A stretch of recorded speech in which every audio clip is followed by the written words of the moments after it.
You think an employee badge is just a piece of plastic you wear and forget about? At my company, one snip of scissors on that badge brought down 18 years of defense certification in minutes. The CEO thought he was protecting his daughter. His daughter thought she was revolutionizing the industry. Only I knew the system was waiting for one wrong move to lock them both out permanently. My name is Lance Williams. I'm 47 years old, and I'm the Senior Systems Architect and Federal Compliance Director at Titan Defense Systems. Our office sits in a cluster of concrete and glass buildings in Colorado Springs, where the Rocky Mountains meet the high-stakes world of aerospace defense contracting. For 18 years, I've been the guardian of our federal certification. Not because I'm power-hungry or paranoid, but because I understand what most people don't. In defense contracting, one compliance failure can destroy a company overnight. When I started here at 29, fresh out of the Air Force with a computer science degree and a head full of idealism, I thought building secure systems was just about writing good code. I learned fast that it's about something much harder: human accountability. My routine is the bedrock of everything we do here. Every morning at 7:45, I pull into parking space B12, same spot for 18 years. The security guard waves. He knows my face better than most people know their neighbors. By 7:52, I've badged through 3 security doors and I'm standing at the coffee machine in the break room. Black coffee, no additives. In compliance work, you learn to appreciate things exactly as they are. The first thing I built at Titan was trust. Not with management, but with the engineers and project managers who actually do the work. They know I'm not this compliance cop trying to slow them down. I'm the guy who keeps the federal auditors from destroying their careers. That trust took years to build, and it's worth more than any executive title. My first stop is always my terminal in what we call the cold wing, the secure section where our servers live. No windows, just the steady hum of cooling systems and the rhythmic click of backup power supplies. This is where the real work happens, away from the sales team's bright voices and HR's employee engagement initiatives.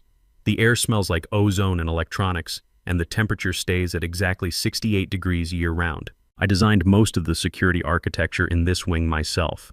Not just the software, but the physical layout. Every cable run, every access control point, every monitoring station. When you're responsible for protecting classified weapons schematics, you don't leave anything to chance. The federal government doesn't audit your intentions, they audit your results. My monitor lights up with the compliance dashboard, a grid of status indicators I've been checking for 18 years. Green means good. All green means we're still in business. For nearly 2 decades, the entire CMMC certification architecture has been bound to my digital signature, my credentials, my profile. Not just because I built it that way, but because federal law requires it. They need a human being who goes to jail if something goes wrong. Software can't take that oath. Around 9 o'clock, the requests start coming in. Wade Cooper, our project manager who always looks like he needs more sleep, appears at my door. Wade's been here 12 years and he's learned to trust my judgment even when he doesn't understand it. Lance, got a minute? Need your eyes on an email to the Navy Yard. Mentions the new firmware build. I take his laptop and read the draft. Wade's smart enough to know what he doesn't know. I find 2 sentences that are technically accurate but could trigger an audit flag. One mentions enhanced capabilities without specifying they're referring to processing speed, not weapons performance. The other uses optimized protocols, which sounds like we might have modified standard encryption methods. I rewrite them using approved terminology from our last compliance review. Improved computational efficiency through standardized algorithms and implementation of certified security protocols per NIST 800-171. That's what you mean to say, I tell him, handing it back. Man, Lance, you're a lifesaver. Coffee's on me tomorrow. Just file the draft in the project archive, Wade. The auditors will want to see the approval chain. An hour later, Drew Manning from IT Security sends me a message. Drew's 31, ex-Navy like me, and he understands that every shortcut you take today becomes an explanation you owe tomorrow. Weird flag in the access log. Port scan from an internal IP trying to query the archive. Before I lock it down, can you confirm this isn't one of your audit scripts? I check my automated tasks. Not mine.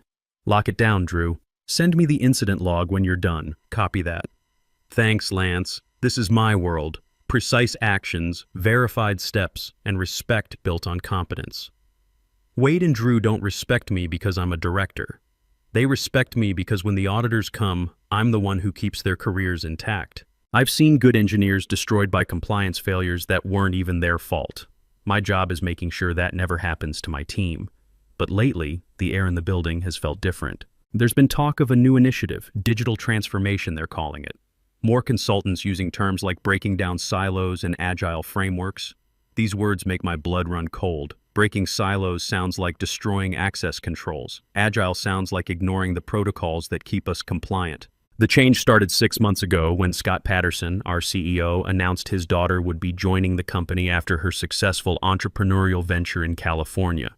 Successful was generous. Her fintech startup had burned through $40 million in venture capital before folding. But she had an MBA from Stanford and ideas about modernization. I've been in this business long enough to know that modernization usually means someone with no understanding of federal requirements trying to apply commercial software practices to classified systems. It's like trying to run a nuclear reactor with smartphone apps. Today, walking to the break room for my 10:30 coffee refill, a routine I've maintained for 18 years, I see a new poster on the bulletin board. It's glossy and professional, completely out of place next to the usual safety notices and benefits reminders. The title reads, Reimagining Operations with Next Generation Leadership.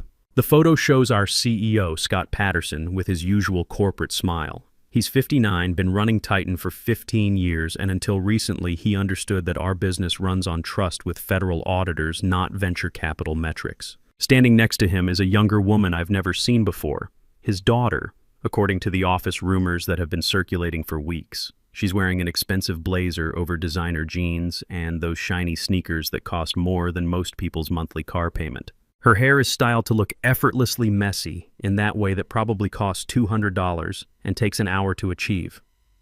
Everything about the photo screams Silicon Valley disruption culture transplanted into a world where disruption gets people killed. This must be Jessica Patterson, the one who supposedly revolutionized a fintech startup in California before it burned through $40 million in venture capital and folded.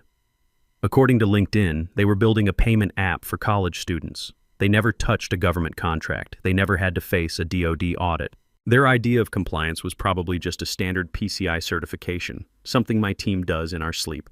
Her new title, printed in bold letters under the photo, Vice President of Digital Transformation, a job created just for her, with a description that means everything and nothing. It's the kind of position you invent when you need somewhere for the boss's kid to land after their startup crashes. I've seen this movie before. Bright young executive with big ideas about efficiency comes in, looks at our outdated processes, and decides they can fix 18 years of careful engineering with a few PowerPoint slides and some cloud software. They never understand that in defense contracting, those outdated processes are the only thing standing between us and federal prosecution. The mandatory town hall is scheduled for this afternoon. I know this isn't really about operational improvement. It's about Jessica establishing her authority, marking her territory. The invitation says it's to discuss streamlining legacy workflows and embracing digital-first mindsets. Each of those phrases is a red flag. Streamlining usually means cutting corners. Digital-first usually means ignoring physical security requirements. The main conference room is packed when I arrive. I find my usual spot in the back corner where I can see the exits and everyone's reactions. Jessica doesn't walk to the podium. She strides like a TED Talk speaker who's about to change the world. She's wearing that blazer again with perfectly rolled sleeves and an expensive watch that screams disruptor. Thank you, she says, quieting polite applause. The junior managers in the front row are already taking notes, ready to write down whatever buzzwords she drops. It's incredible to be here, to help my father bring Titan Defense into the next phase of evolution. The slides behind her are all high-resolution images and aggressive fonts. The first one just says, Operation Phoenix over a stylized bird rising from flames. I've been in enough corporate presentations to know that when they start naming their initiatives after mythological creatures, you're about to hear a lot of solutions to problems that don't exist.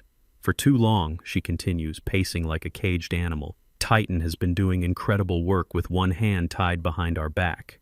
We've been weighed down by legacy thinking, by friction, by processes built for a world that no longer exists. Legacy thinking. There's the first shot across the bow. In Jessica's world, anything older than last year's iPhone is legacy. In my world, legacy means battle-tested systems that have kept us compliant through 8 different presidential administrations and countless budget cycles. She clicks her remote. The next slide appears. Kill the paper dinosaur with a cartoon T-Rex being crushed by a meteor labeled Data. The junior managers actually chuckle. They think this is funny. We're moving to an agile digital-first framework, she says, her voice smooth and confident. We're going to break silos. We're going to innovate at the speed of thought. We're going to disrupt the old ways of doing things. Break silos. Disrupt. These aren't just buzzwords to her. They're a declaration of war against everything I've built. Silos aren't bureaucratic inefficiency in our world. They're compartmentalization requirements mandated by federal law. You don't break them, you maintain them, because they're what prevent classified information from walking out the door. Her eyes sweep across the room and land on me in the back. I'm not looking at her. I'm reviewing a printout of new federal data residency requirements, marking it up with a red pen. Actual paper, with actual ink, because some things are too important to trust to cloud storage. Legacy roles, she says, her voice dropping slightly for emphasis, will need to evolve or vanish. The message is crystal clear. The paper dinosaur in the back with the red pen is on the extinction list. A few people in the middle rows, mostly the new marketing hires, nod enthusiastically. Wade and Drew, sitting 3 rows ahead of me, suddenly find the carpet very interesting. She launches into a word salad about synergizing our data lineage and actioning our agility frameworks. Then she makes a mistake that tells me everything I need to know about her qualifications. She mispronounces CMMC, calling it CMMC letter by letter instead of the single designation it is. It's a tiny mistake that only I and maybe 2 other people in this room would catch, but it's like watching someone try to perform surgery while mispronouncing scalpel. She's read the marketing materials, she's memorized the buzzwords, but she's never read the actual regulations. She's never sat across from a federal auditor who can shut down your company with a single finding. When she starts talking about her last venture and how they revolutionized the compliance space, I almost laugh out loud. They took a process that took 6 weeks and automated it down to 3 hours, she says. They optimized everything. She's comparing the security requirements of a college payment app to the architecture that protects classified weapons schematics. It's like saying you're qualified to design nuclear reactors because you once changed the batteries in a smoke detector. When the presentation ends, there's a wave of relieved, slightly confused applause. Scott Patterson stands up and claps loudest, his face beaming with paternal pride. "That's my girl," he mouths to the CFO sitting next to him. As people rush for the door, Jessica works the room, shaking hands and dropping more buzzwords. She's moving in my direction, and I realize this isn't accidental. She's been watching me during her presentation. She knows I'm the one who didn't take notes, didn't nod, didn't buy into her vision of digital transformation. She cuts off my exit path with a practiced smile. "That was quite a presentation," I say, keeping my voice flat. "Thanks. Just trying to shake things up." She runs a hand through her expensive hair. "You're Lance Williams, right? The compliance guy? The custodian?" "Senior systems architect and custodian of record," I correct. "They're distinct functions." Right. "Look, I've been reviewing your department's metrics. Lots of manual processes, lots of paper." She gestures at the documents in my hand. "I'm all about automation. We can't be agile if we're dragging anchors." She leans in conspiratorially. "Do we really need a single dedicated person as custodian in 2025? Seems like a bottleneck, a single point of failure." I look at her. She's not asking a question. She's stating a conclusion she's already reached. She wants to replace a federally mandated human checkpoint with software she probably read about in a blog post. The feds need a person, Jessica, not a dashboard. They need someone who goes to jail if the data walks. The system is built on human accountability. Your software can't take that oath. Her smile vanishes, replaced by cold annoyance. This is someone who's not used to being contradicted, especially by a department head who's not even a VP. "Well," she says, suddenly brisk, "that's the legacy thinking I'm talking about. We'll have to agree to disagree." She turns and walks toward her father, leaving expensive perfume in her wake. Back in the cold wing, I check my dashboard. Still all green, everything stable, verified by L. Williams, for now. But something's bothering me, so I dig deeper. I check the provisioning logs that show when new credentials are created. There it is, an entry from 8:05 this morning, just before the town hall. A new user credential, J. Patterson, was granted view-only access to our staging environment. I pull up the training certification database. To get any access to that system, you must complete a 4-hour mandatory course on data handling and legal liabilities. A course I personally must administer and certify. Jessica Patterson's name isn't on the list. Her father gave her a key to the vault without bothering to teach her which way the door swings. That night, at 1:30 a.m., my phone buzzes with a high-priority alert from a monitoring script I wrote years ago. Someone is attempting repeated failed authentication against our vendor Risk portal. The attempts are sophisticated, cycling credentials, trying to find a way in. Then at 1:54 a.m., the attempts stop. A new log appears. A temporary administrative account linked to the executive sandbox has successfully authenticated. I trace the IP. It routes to the newly configured executive block, Jessica's office. She's not just looking at staging anymore. She's in the live portal, picking locks in the dark. An hour later, a new email pops up from Jessica Patterson. Subject line, mandatory review of obsolete controls. It's a meeting invitation for 8 o'clock tomorrow morning. My name is the only one on the required list. The next morning's meeting feels like a setup. Jessica has pastries and fancy coffee arranged like we're old friends. I decline both and wait for her to make her move. "This is about the future," she says, clicking her remote. The wall display shows complex charts I know she doesn't understand. I've identified a significant risk vector. Our entire compliance architecture hinges on you. She clicks to an org chart with a red circle around my title. In modern tech, we call this a single point of failure. One person. If you get sick, quit, or get hit by a bus, the whole system breaks. I let the silence hang for a moment. "You're using the wrong terminology, Jessica. The Pentagon doesn't call a certified individual a single point of failure. That's startup language. In their world, the custodian of record is the single anchor point. A failure point is a bug. An anchor point is a design requirement." Her face darkens. The smooth performer vanishes. "That's just semantics, Lance. We can build a better automated system that doesn't rely on one person's badge." She leans forward, trying to intimidate me with her presence. "If your system is so fragile it would collapse because of one employee badge, maybe the problem isn't with me. This is it." She's telegraphing her move, showing me exactly what she plans to do. I look her in the eyes. "You won't like the system's answer, Jessica.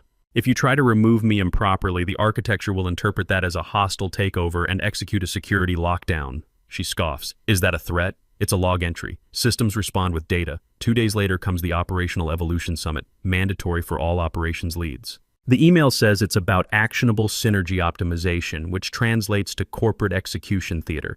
I know this isn't a summit. It's a public firing squad, and Jessica needs an audience for her performance. The main conference room is packed. Jessica paces in front wearing her uniform, the blazer, rolled sleeves, expensive watch. She's feeding off the nervous energy of the junior managers she's seated in the front row. "We must be faster," she says, chopping her hand through the air. "We need agility. We cannot be chained to the past. We must stop trusting only people and start trusting our systems." She finishes her slides about digital transformation and opens the floor for discussion of the new draft policies, which were sent out only an hour before the meeting, a classic power move to prevent preparation. My hand goes up. Her smile becomes a thin, bright line. "I'm looking at the new draft policy," I say, holding up the printout. Section 4, subsection B, changes the mandatory log retention from 12 months to 60 days. Jessica waves dismissively. "Right. We're cutting the fat, streamlining. 60 days is plenty in a dynamic cloud environment." Federal Acquisition Regulation Supplement 703 clearly states that all access logs for DoD contracts must be retained for 1 full fiscal year post-contract closure. Our current 12-month policy is already the bare minimum. 60 days is a direct, flagrant violation. The room goes absolutely silent. I haven't just disagreed. I've cited chapter and verse, and everyone knows it. Jessica's face goes dark. The smooth, charismatic performer vanishes, replaced by a spoiled bully who's never been told no by someone she considers beneath her. "You're quoting regulations that are decades old," she snaps. "This is the cloud era. Who's actually checking 12-month-old logs anyway? Nobody. It's bureaucratic sludge." "Patricia Kane," I say, naming our lead federal auditor. The name lands in the room like a block of ice. She is, and she will. When she finds we've been systematically purging evidence logs, she won't call it agile. She'll call it spoliation. She'll issue a stop work order. "You are the bottleneck, Lance," she shouts, pointing at me. "You're the friction. You're the legacy thinking." She starts walking toward me, not fast, but a slow, deliberate, theatrical approach. She's coming down from the front, moving toward my seat in the second row. Everyone in the room can feel what's about to happen. Before I can even process her intention, she reaches out and grabs the lanyard around my neck. She yanks hard. The safety clasp snaps open, and my badge swings from her hand, my own face staring back at the crowd. "This," she bellows, holding it up like a trophy, "is the problem. This physical credentialing, this single point of failure. She turns to the supply cart, grabs heavy scissors, and holds my badge taut. "We are not dependent on a single badge anymore," she says, dripping with condescension. The scissors come up. Snip. In the dead silence, it sounds like a gunshot. My badge clatters onto the polished conference table. The room is frozen. She's waiting for me to break, to give her the reaction she wants. Instead, I stand up slowly. I look at the severed lanyard, then at her. "You just notified the system that the custodian of record has been removed outside procedure." I turn and walk away, leaving her standing there with her scissors and her smug smile, not knowing she's just triggered the very protocol I built to protect us from people exactly like her.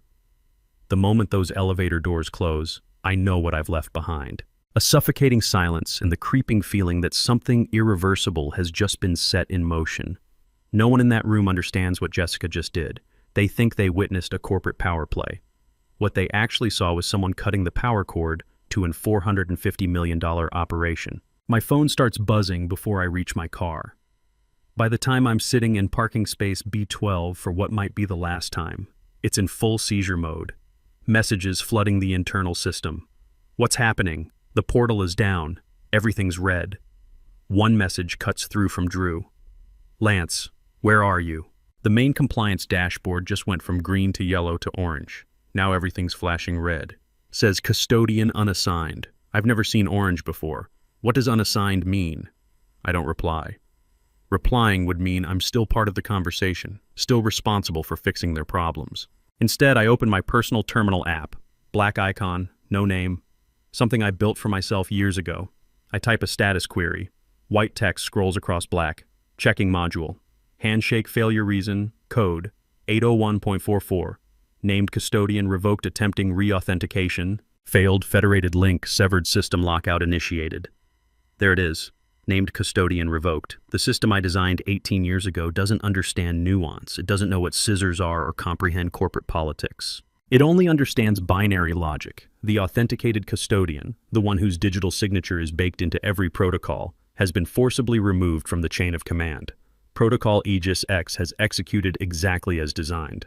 I can picture the scene in the cold wing right now. Drew saw the first warning light. By now, every monitor is Christmas tree red.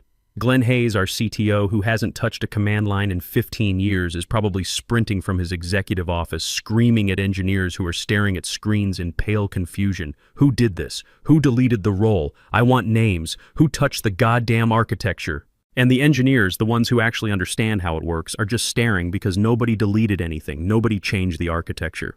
Jessica Patterson, with her Stanford MBA and her shiny scissors, took a pair of office supplies and cut a person. The system registered it as a hostile takeover. My phone lights up with a new email. Not from corporate, but from the Federal Audit Registry. Subject line, status certification invalidated. The message is short and devastating. This is an automated notification.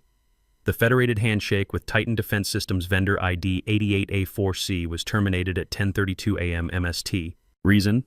Named custodian chain broken without mandated 90-day succession buffer. All system access from this vendor ID suspended pending manual review. Do not reply to this message. 18 years of certification, gone. Invalidated in the 4 minutes it took me to walk from the conference room to my car. Another email pops up, this one from HR. Lance, it appears there has been a misunderstanding regarding your employment status this morning.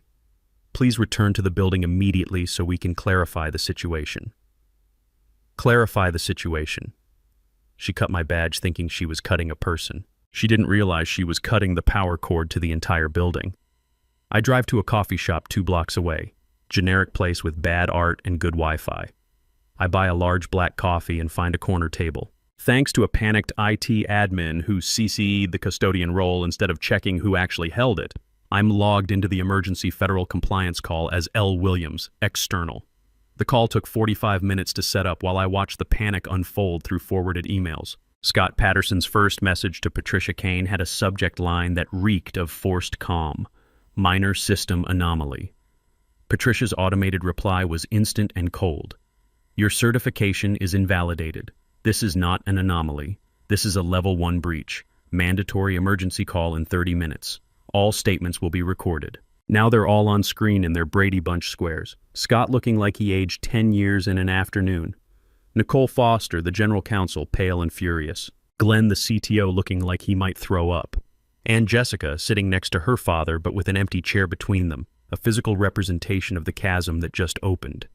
Patricia Kane appears in the center square. She's not in a fancy office, just a government cubicle with gray fabric walls. She looks like a high school librarian, and she's the most dangerous person they'll ever meet. "This is a recorded line," she begins, her voice flat and carrying absolute federal authority. "Emergency compliance call 7074B. For the record, I have Scott Patterson, Nicole Foster, Glenn Hayes, and Jessica Patterson. Is that correct?" Scott clears his throat. "Yes, Patricia. Thank you for making time. We seem to have a small technical hiccup." "Stop," Patricia says. The word is a command that cuts through Scott's attempted spin. "Mr. Patterson, your certification is invalidated. That word has specific legal meaning. Before any remediation discussion, I have one question. Who removed the name custodian this morning?" The silence stretches forever. Scott's eyes move slowly to look at his daughter. Jessica looks scared for the first time since I've known her. "Look, I think there's a misunderstanding of roles," Jessica starts. "We were simply realigning responsibilities for more agile." "Stop. Do not use corporate buzzwords. That is not an answer. I will ask again. Who removed the custodian?" Nicole Foster tries to build a legal firewall. "Ms. Kane, this was an HR matter. Mr. Williams left the organization this morning. He was terminated?" Patricia asks directly. The silence is crushing. Scott has to be the one to answer. It was a performance-related issue. Patricia nods once and types for a few seconds. "Thank you. That's exactly what I needed to hear. Your CEO just admitted on a recorded line to terminating the custodian without succession protocol. Federal acquisition regulation mandates a 90-day buffer. You breached your own approved policy." She takes a breath. "Your certification is invalid. I'm upholding the automated finding. Any attempt by your systems to access restricted portals will not be logged as failure. It will be logged as active breach behavior and referred to the Inspector General." The screen goes blank. I close my laptop and sit in the coffee shop, watching normal people live normal lives. 3 hours later, my phone rings. Scott's assistant, voice trembling. "Lance, everyone is hoping you could come back just temporarily to help us understand what's happening." 10 minutes later, Nicole's email. "Urgent emergency compliance assistance request. Critical system-wide failure. Immediate assistance required." I spend the afternoon in my garage sorting tools. For 18 years, I carried the weight of that company's promises to the federal government. Now I'm just a guy organizing his workbench. At 7:00 p.m., I write 5 sentences. "I am not an employee of Titan Defense Systems. My employment was terminated this morning. If you wish to retain my expertise as external consultant, my rate is $800 hour. I require a 10-hour minimum retainer payable in advance, plus full legal indemnity. I also require a formal document stating my termination was retaliation for opposing non-compliant policy changes." At 10:40 p.m., Nicole replies, "Accepted. All terms accepted. When can you be here?" The attachments include indemnity agreements and Scott's shaky signature admitting unauthorized retaliation they deeply regret. The next morning, I park in the visitor lot and get escorted past my own security system. In the executive conference room, I spread out my engineering diagrams and explain exactly what happened. I issue orders for system lockdowns and policy rollbacks. I demand board minutes naming Jessica's violations. When Scott refuses to crucify his daughter, an investor appears on screen. "We're not funding family dynasties. Show absolute honesty or we liquidate our position." Both Pattersons resign. The company accepts massive contract reductions. I become independent compliance architect with final approval authority over all changes. Walking out for the last time, Scott waits by the elevators. "Come back full time. We'll fix everything." I place my temporary visitor badge on the reception desk. I don't belong to a system that only respects me after it nearly burns down. My phone buzzes with an email from a competitor. "We heard what happened at Titan. We're interested in how you built a system that punishes arrogance that efficiently. 18 years of building the perfect system. One pair of scissors to prove it worked exactly as designed.